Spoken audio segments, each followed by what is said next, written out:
Salut, ici Maxime Johnson. J'ai essayé au cours du dernier mois le LG G5, qui est sans aucun doute le téléphone le plus innovant depuis des années. Mais est-ce que l'innovation est toujours une bonne chose? C'est ce qu'on va aller voir à l'instant. Alors voici le LG G5 d'un peu plus près. Peut-être, écoutez, avant de vous parler du téléphone lui-même, je pourrais vous parler de ses prédécesseurs. Donc, LG, a un téléphone phare par année, le G, donc G1, G2, G3, G4, G5. C'est celui ici qui remplace le LG G4. Pas qui remplace, en fait, parce que les deux téléphones vont continuer d'être vendus ensemble. Le G4, vous l'avez probablement pas vu souvent. Ce que vous avez peut-être vu plus, c'est le G3, que malheureusement, je n'ai pas encore avec moi. Je dirais que souvent, LG, au cours des dernières années, a eu plus de succès avec ses vieux téléphones qu'avec ses nouveaux. Si on prend le G3, par exemple, lorsqu'il est sorti, il n'a pas vendu tant que ça, mais l'année d'après, quand le prix a baissé, alors là, c'était vraiment une bonne aubaine. Et on peut présumer que cette année, ça risque d'être un petit peu encore la même chose. Donc le G4 et tout ça avant était, comme on peut le voir ici, en plastique.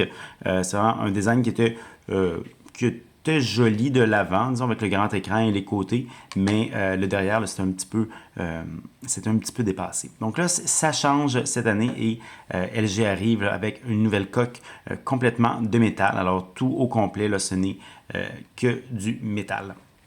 Le design, écoutez, on pourrait penser qu'on s'améliore. En général, c'est ça que les compagnies font. Mais malheureusement, ce n'est pas le cas. Alors, c'est pas...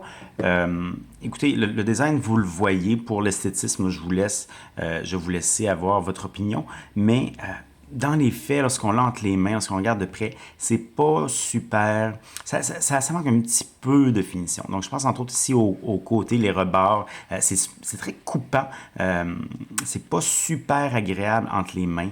Il y a beaucoup de trucs là, lorsqu'on regarde de très près. Je pense pas qu'on va voir ici à l'écran, là, mais il y a un petit peu pas d'imperfection, mais c'est pas parfait. Ça semble vraiment être pratiquement un prototype, on dirait, auquel il manquait là, juste la dernière petite étape avant que ce soit vraiment complété. On peut pas dire non plus que visuellement, ce soit particulièrement inspiré, malheureusement. Les boutons, mais écoutez, on a eu des changements avant. On avait, depuis les dernières générations, donc le bouton central ici et ensuite le volume en bas, en haut et en bas.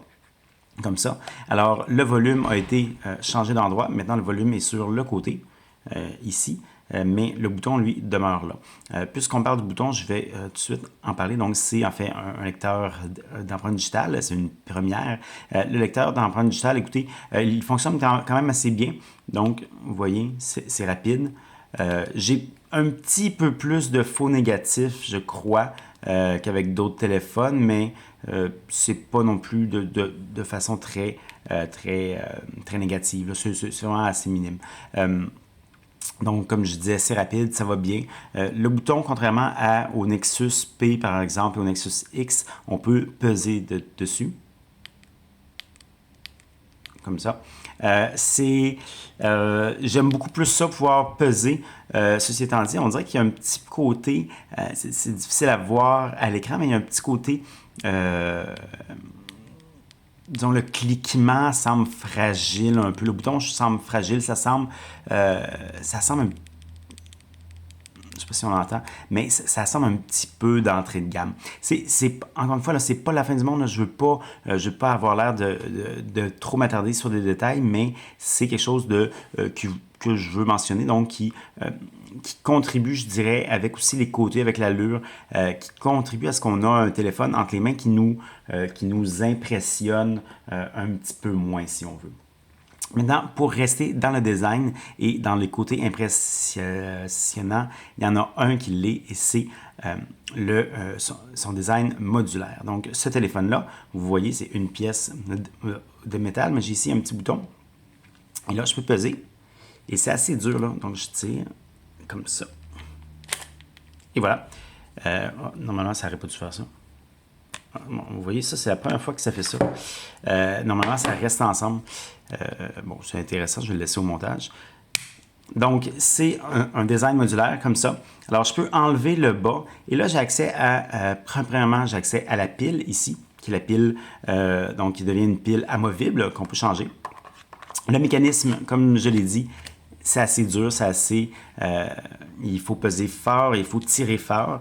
Ça a l'air tannant, mais en fait, c'est assez agréable à faire. C'est une espèce de... c'est très serré, c'est assez satisfaisant là, pour une raison difficile à expliquer. Alors, les avantages de ça, il y en a deux. Premièrement, comme j'ai dit, on a accès à la pile. Il y a de moins en moins de téléphones là, haut de gamme surtout qui nous donnent accès à cette pile-là.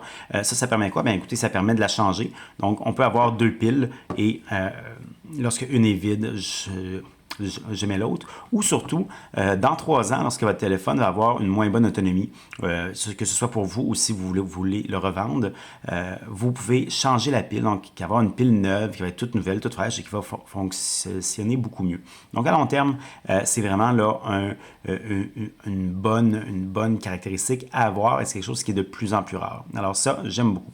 Maintenant, l'autre chose à quoi ça sert, et c'est là que le téléphone est innovant, c'est qu'on peut changer les modules. Alors ici, j'ai un module qui s'appelle le Cam Plus, qui est en fait honnêtement le seul module offert au Canada pour l'instant.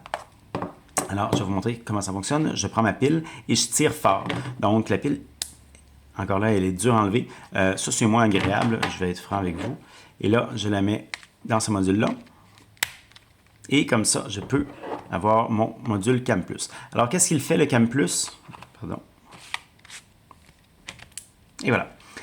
Qu'est-ce qu'il fait le Cam Plus? Bien, écoutez, c'est un module pour la prise de photos. Donc, ça me donne un déclencheur, ce qu'il n'avait pas avant là, sur le téléphone.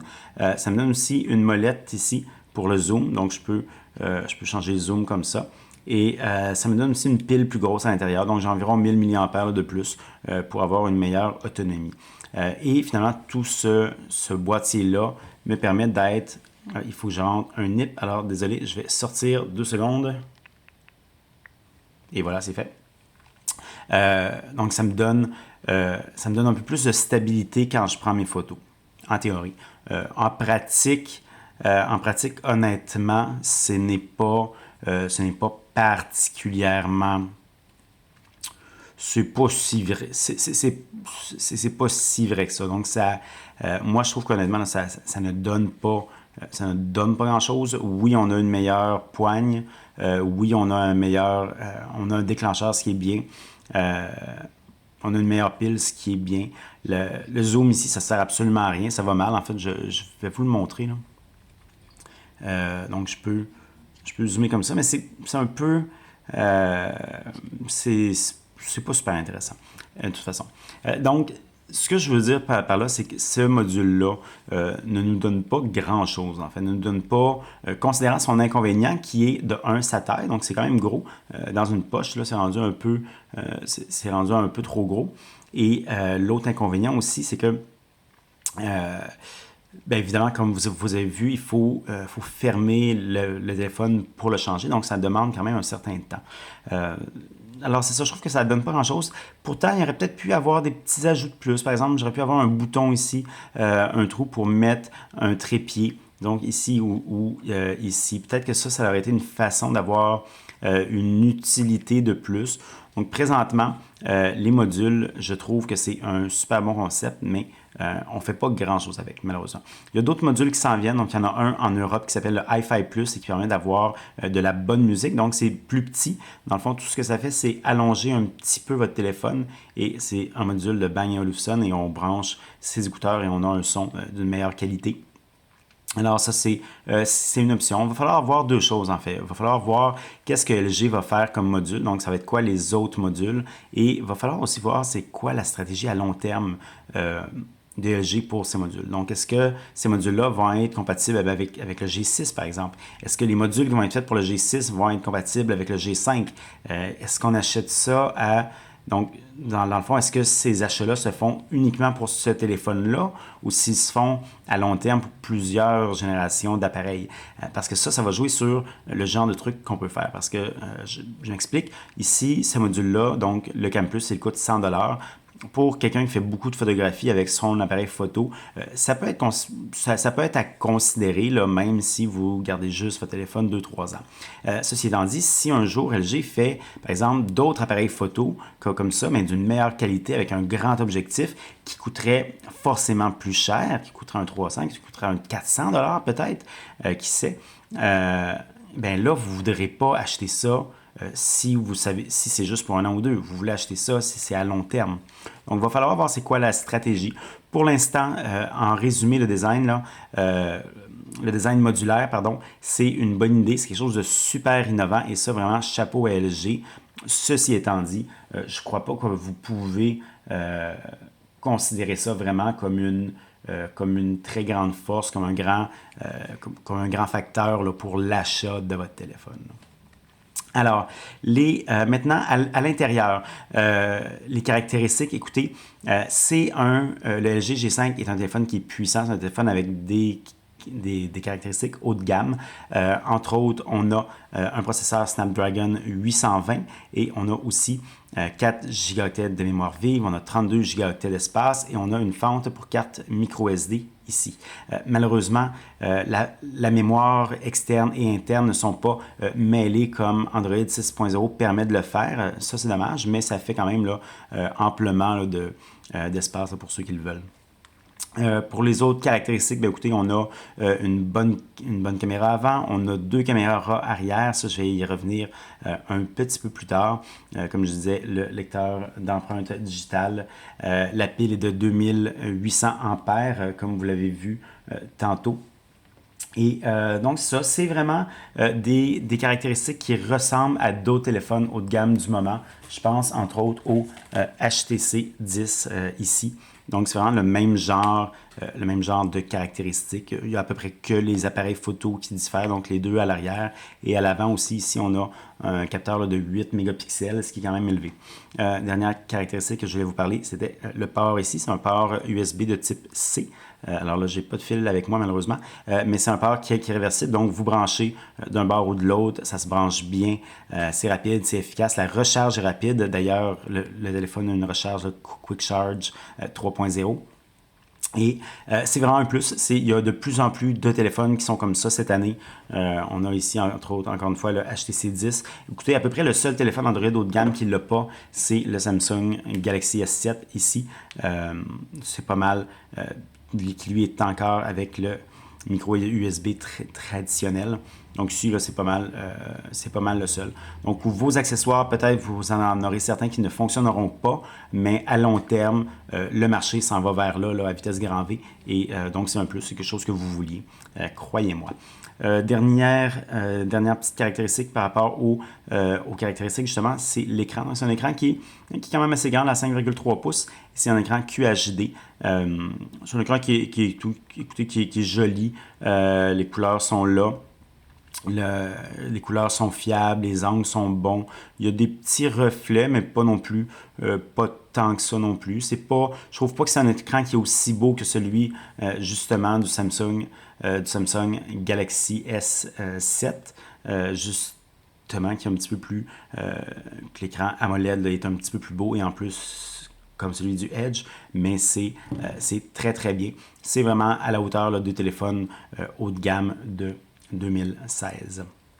Alors maintenant, ces performances-là, qu'est-ce que ça fait? Bien, écoutez, ça fait beaucoup de vitesse. Tout est fluide, toutes les applications sont fluides. J'ai fait à peu près tous les benchmarks et c'est rapide. Donc, si je prends par exemple au Antutu, 3D Mark, j'avais 2400 environ au Slingshot. En Antutu, j'ai plus de 130 000. Donc, c'est vraiment... Pardon. Donc, j'avais ici 134 000. Alors, écoutez, c'est énorme. Donc, on en a ici, c'est à peu près à la hauteur là, des autres, des meilleurs à ce moment-là. Ceci étant dit, le HTC 10 est capable d'avoir là, un meilleur pointage que ça. Mais c'est vraiment c'est fort, c'est puissant. Là. Le Geekbench aussi, ça fait des pointages de, je ne sais plus si j'ai mon résultat avec moi, mais c'était plus de 5000 là, en multicœur. En fait, les performances du LG G5 sont supérieures à celles de beaucoup d'ordinateurs portatifs présentement. Donc vraiment, tout est fluide et tout va être fluide pour longtemps. Toutes les applications les plus lourdes vont fonctionner là, avec ce téléphone-là pour encore un certain temps. Donc, c'est vraiment, est-ce que, donc, les pointages de Geekbench, je les ai, en fait, c'était 2300 en simple cœur et 5300 en multicœur. Ceci étant dit, les benchmarks, c'est pas ce qu'il y a de plus, c'est pas ce qu'il y a de plus important, de plus intéressant non plus, mais c'est pour vous dire qu'il est à la hauteur des autres, il est vraiment dans les meilleurs téléphones au monde. Et donc, je ne crois pas que c'est un détail qui est si important que ça, mais pour ceux qui veulent le savoir, vous le savez maintenant. L'autonomie. Écoutez, autonomie, selon les benchmarks, encore une fois, on a 6h à 6h30 d'autonomie, ce qui est, je dirais, dans la moyenne supérieure. Dans les faits, qu'est-ce que ça veut dire? Ça veut dire environ une autonomie là, de au moins une journée et demie facile. Là, c'est vraiment, moi, j'ai eu aucun problème. J'ai trouvé que le G5 était surtout bon en veille. Donc, lorsque je le mets en veille, là, c'est une super bonne autonomie. Il ne baisse pas. Donc, c'est sûr que ça va changer selon ce que vous faites, mais c'est vraiment là, quelque chose qui est c'est vraiment là, je dirais un plus là, de ce côté-là. Pas un gros plus, il y a d'autres téléphones qui sont mieux, mais honnêtement, vous n'avez rien à redire là-dessus. Et de toute façon, la pile comme amovible, peut-être que, donc, comme je disais, par rapport aux autres du moment, c'est pas le meilleur. Il y a un petit peu en dessous, mais moi, je trouve que la pile amovible le fait peut-être repasser par-dessus, ou du moins équivaloir là, c'est cette question d'autonomie-là. Donc, c'est très, très bon. Ça dure longtemps, là, comme la plupart des autres téléphones haut de gamme là, cette année. Les appareils photo maintenant. Alors, on a ici l'appareil photo principal qui est un appareil de 16 mégapixels. C'est beaucoup, avec une ouverture f1.8. Alors, j'ai testé l'appareil dans beaucoup de conditions, là, comme ça fait un mois en fait que j'ai le téléphone avec moi. C'est un très bon appareil photo. Ça fonctionne bien. Les couleurs sont belles, les couleurs sont justes, les écarts sont bons. De jour, on prend de super bonnes photos. La nuit, c'est très clair. Vraiment, ça marche bien.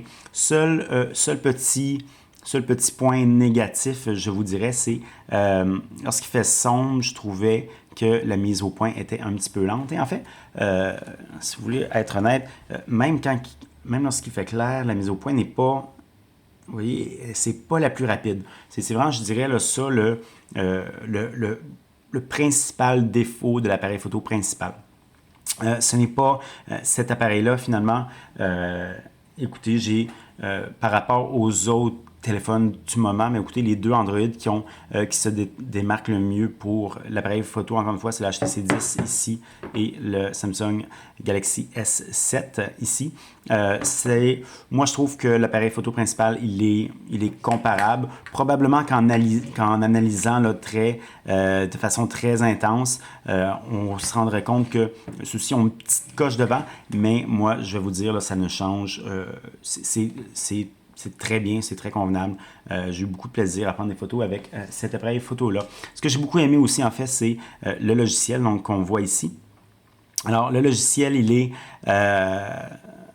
le logiciel, donc là, ici, j'ai la version normale de base et j'ai différents choix. Et un des choix que j'aime beaucoup, c'est le manuel comme ça. Alors, ce n'est pas le premier téléphone à avoir des options manuelles, mais je trouve que celles-ci vont super bien. Donc, si je veux, par exemple, augmenter l'ISO ou le baisser, c'est ici. Si je veux changer l'ouverture, je le fais ici. Si je veux changer la mise au point, je la fais ici. Donc, je peux le faire manuellement. Si je veux changer l'exposition, le white balance, la balance des blancs, tout ça, je peux avoir les photos en RAW ou en JPEG ou RAW et JPEG. Encore une fois, ce n'est pas le premier qui fait ça, mais c'est un qui, je trouve, fonctionne super bien. Je trouve qu'on a envie de jouer avec ces paramètres-là, ce qui n'est pas toujours le cas habituellement. Et on vient, en fait, dès qu'on joue avec les paramètres, on devient en mode prioritaire. Donc, si je change l'ISO, c'est que je deviens en mode ISO prioritaire, pardon. Donc, les autres paramètres s'ajustent. Alors, c'est quand même c'est quand même facile à faire. Vous n'avez pas besoin là, de grandes connaissances pour pouvoir en profiter. Moi, j'ai trouvé que ça marchait là, super bien. Et je me suis fait beaucoup de plaisir, entre autres la nuit, donc à faire des effets avec les voitures qui avancent en augmentant l'exposition, la vitesse, en diminuant la vitesse, pardon, du déclencheur. Donc, on peut faire des choses là, super belles. Et j'ai aussi un mode, si vous voulez, j'ai aussi un mode de base ici qui, lui, est à peu près rien. Alors, ça, c'est un des éléments, c'est un des capteurs ici. Maintenant, ce qui est très, très chouette avec cet appareil-là, et c'est ce deuxième capteur-là, et ça, vraiment, là, je me suis amusé comme un petit fou avec ça. C'est un capteur grand, donc de 8 mégapixels, qui est moins grand, mais c'est un capteur grand angle. Alors, qu'est-ce que ça fait? Écoutez, là, je vais vous montrer. Donc, là, j'ai mon capteur normal, pardon. Alors, ça, c'est mon angle de vue normal. Et je peux faire l'angle grand angle. Voilà. Et là, j'ai beaucoup plus grand. Donc, présentement, ce que vous voyez ici, c'est pas super, c'est pas ce qu'il y a de plus clair, mais si je vous montre avec des vraies photos, c'est vraiment impressionnant. Donc, si je suis dans un restaurant, par exemple, là, je peux voir en angle normal, je vois pas grand-chose, je vois juste la cuisine. Si je vais en grand angle, eh bien là, j'ai vraiment toute l'ambiance, on voit tout le monde et ça permet de faire quelque chose comme ça. Si je veux filmer un immeuble, donc avec le normal, je vois juste une partie de la façade et avec le grand angle, je vois tout l'immeuble au complet. Si je veux filmer une ville, un paysage, je peux passer d'une petite partie à une très grande partie. Alors, c'est amusant, en fait, ça nous permet d'être beaucoup plus créatifs. Ceci étant dit, c'est pas parfait. Donc, quand je suis en grand angle, le côté vraiment est déformé un peu et aussi le capteur est moins bon. Donc, c'est pas la meilleure qualité d'image, c'est moins bon que l'autre, mais je trouve que d'avoir cette option-là de passer d'un mode à l'autre comme ça, simplement, c'est absolument super pratique. Moi, honnêtement, là, un deuxième capteur comme ça, j'en veux un dans tous mes téléphones à partir de maintenant. Je ne sais pas si des gens, des compagnies écoutent cette vidéo, probablement qui ont arrêté avant la fin, mais s'il y en a qui ont été jusqu'au bout, vraiment, j'en veux un dans tout. Je trouve ça super le fun, super pratique. C'est un plus. Donc, comme je disais, oui, c'est imparfait. Souvent aussi, on va voir comme ça notre doigt parce que c'est tellement grand. Et là, même si mon doigt est loin, on le voit. Donc, c'est assez... faut faire attention à ça. Mais il y a place à amélioration là. Il y a place à expérimentation aussi. Donc, LG ont choisi de faire un capteur qui fonctionne un capteur grand angle, mais une autre compagnie pourrait choisir d'en faire un qui se spécialise pour la noirceur, par exemple, ou donc faire d'autres spécialités comme ça. Et vraiment, ça donne des choses créatives, ça donne des choses amusantes et moi, ça fait entre autres que, comme j'ai dit plus tôt, écoutez, j'ai dit que probablement qu'en termes purement de caractéristiques, le Samsung Galaxy S7, entre autres, était une coche au-dessus du capteur principal ici. Peut-être, mais si j'ai le choix entre les deux appareils pour partir prendre des photos, je vais prendre celui-ci à tous les coups parce que cette option-là d'avoir deux capteurs me donne un avantage et c'est beaucoup plus amusant à faire. Et honnêtement, même si la différence de toute façon entre les deux pour l'appareil principal n'est pas assez grande pour ne pas profiter là, de cet avantage-là. Alors moi, vraiment, là-dessus, chapeau. C'est quelque chose que LG a innové et je suis convaincu que les autres fabricants vont copier la compagnie après, là. Maintenant, le logiciel, écoutez, le LG G5 est équipé d'Android 6.0 avec quelques fonctionnalités là, logicielles. Entre autres, une qu'on peut voir ici, vous voyez, je vois l'heure et mes notifications. Donc ça, c'est... Pardon, je vais refermer. Ça, c'est la fonction Always On. Donc, l'écran est toujours allumé comme ça. C'est tout petit. C'est un genre de nouveauté que LG a fait. Il y en a quelques autres. Donc, le logiciel de l'appareil photo aussi. Je vais essayer de... Et voilà. Sinon, il y a quelques changements aussi à l'interface. Il y a beaucoup d'applications de LG. Je pense, par exemple, pour la télécommande, la santé, le Smart World. Donc, il y a beaucoup de choses, vraiment. De plus, il y a des applications en double. Donc, LG me donne sa propre galerie, alors que j'ai pourtant celle aussi de Google. Donc, c'est une surcouche. Dans le monde des surcouches, ce n'est pas la pire. Ceci dit, il n'y a pas énormément... il n'y a pas énormément de plus non plus à avoir. Il y en avait, donc il y a l'appareil photo qui a un plus. Ça ici, sur l'écran qui est fermé, écoutez, je trouve que c'est tellement dur à lire que je ne peux pas vraiment considérer ça un plus. En fait, Samsung qui a la même chose avec son G6, avec son G7, a peut-être réussi là, cette fonction-là un petit peu mieux. Maintenant, il y a quelque chose à considérer. Il y a aussi des gros changements. Le premier, c'est ici. Alors, si vous voyez, il n'y a pas de bouton pour avoir le tiroir d'application. Donc, je ne peux pas ouvrir là, le menu habituel qu'on voit dans Android. Et c'est parce que LG a, par défaut, enlevé ce bouton-là. Donc, maintenant, toutes les applications ne se retrouvent pas dans un tiroir à part, mais se retrouvent directement sur l'écran d'accueil. Finalement, ça ressemble un peu à un iPhone pour ça, mais avec en plus là, des widgets. Moi, personnellement, je trouve que c'est mieux comme ça parce que de toute façon, écoutez, le tiroir, là, je trouve que c'est pas super. Je trouve que pour beaucoup de gens, c'est mêlant. Donc, le monde, de toute façon, reste sur l'écran principal. Et lorsqu'on a un tiroir, mais on remet les mêmes applications en double de toute façon. Et moi, personnellement, là, entre avoir